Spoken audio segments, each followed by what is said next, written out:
What's up, y'all? It's your girl Sang, and today we're gonna react to a video from the Matt Walsh show titled "Jennifer Lawrence Claims Victimhood." All right. I don't know how you're a victim, but let's get into it.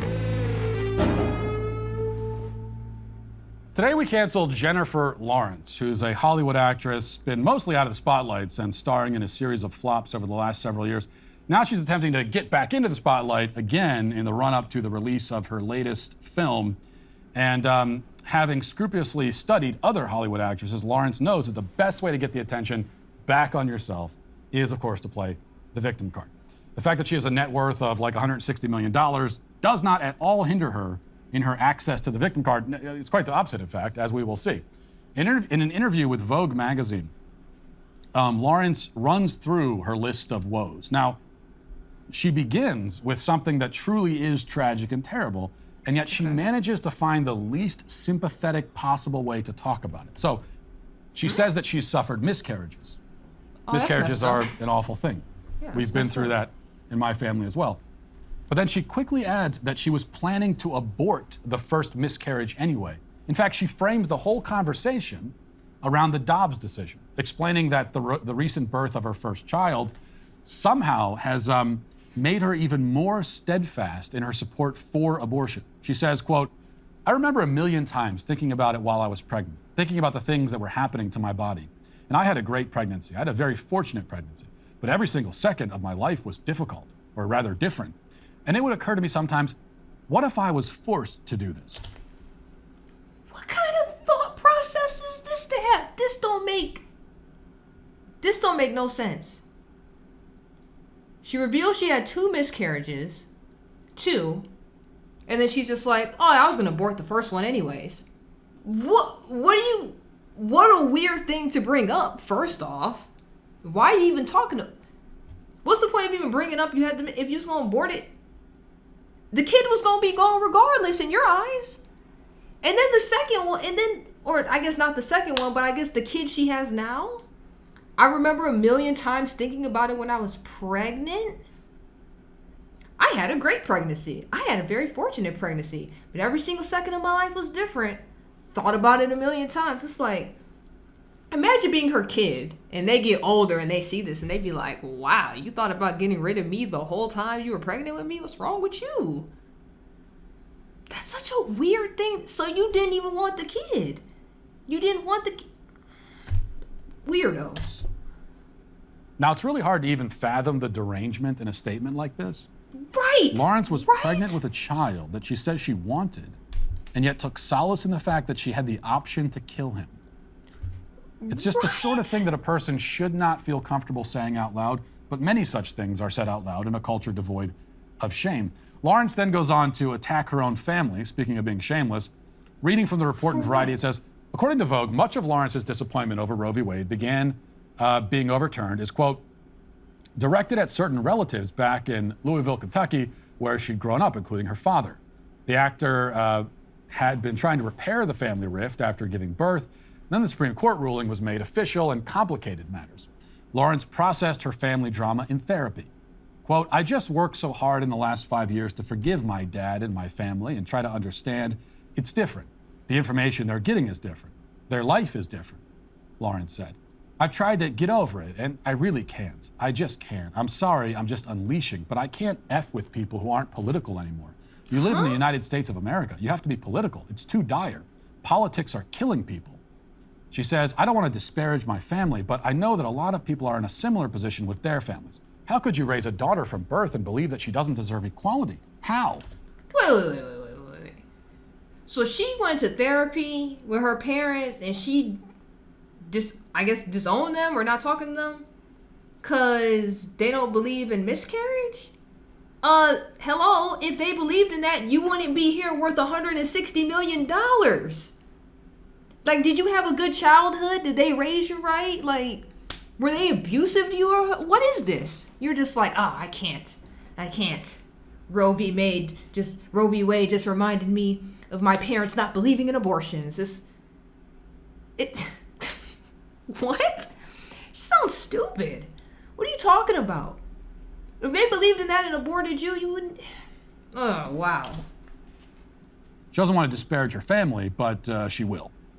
Yeah, and This does already it tells you all you publicly. need to know about this person. I mean, we don't value loyalty very highly in this culture, mainly because we don't value anything of value in this culture. That's facts. That doesn't let Lawrence off the hook. I mean, if you will attack your own family in public over political disagreements of all things, that tells us that you are a self-absorbed, backstabbing brat.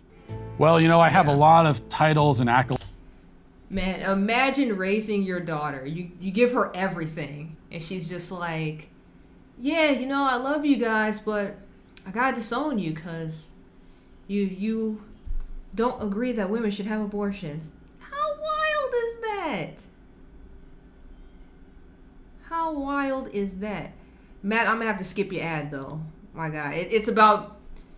It sounded like it was the Lord and Lady one from his show, but Over a recurring nightmare that she has involving Tucker Carlson.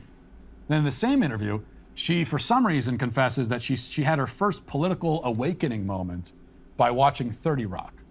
And finally, following the script of every self-victimizing woman in Hollywood, the filthy rich Jennifer Lawrence complains about her salary, obviously.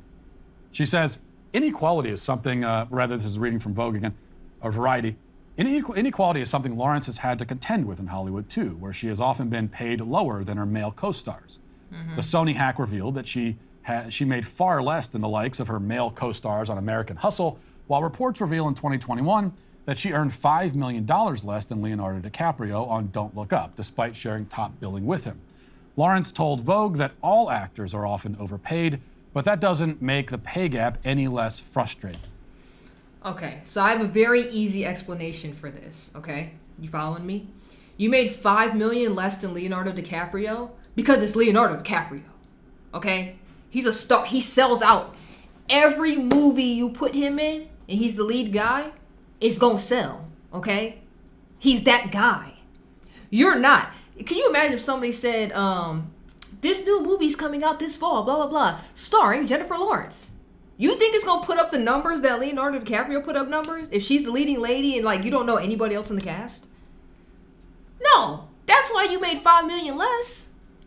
Also, to show how crazy this is, you made millions of dollars acting. It's not like you made $15 an hour like somebody at the fast food joint down the street. What are you talking about? Wow, the entitlement and the stupidity. You want to talk about a pay gap? That's the reason you got paid less. It's not because you're a woman, I promise you. It's because you're not Leonardo DiCaprio, all right? That's all that really is. She added, quote, "It doesn't matter how much I do, I'm still not going to get paid as much as that guy because of my vagina." Oh, wow. Oh, wow. No, shut up. Don't even say that. Shut up. It has nothing to do with you being a female, okay? Outside of Hunger Games, what good movie were you in? And first off, that was a whole series. I feel like if you just swapped her with any other female at the time, because it was going to sell regardless, because it was a good series, right? And whoever wrote it was just good. Swap her out with any other female, it probably would have put up the same numbers. Literally. Even if you got an unnamed talent at the time and they just did a really good job in that role, it would have put up the same numbers. You not that good as an actress. You just not. I can't even name another movie in that you was good. What, X-Men? You was in X-Men? X-Men would sell without you. You whatever character you played. I don't remember the name of the character. But she was the blue chick. I can't. Brain fart. I can't remember it. Take her out the equation. You know why X-Men sells? You know why? Wolverine. That's why. Storm. All them. They ain't selling because of you. It's going to sell regardless. It's X-Men. That's been out forever.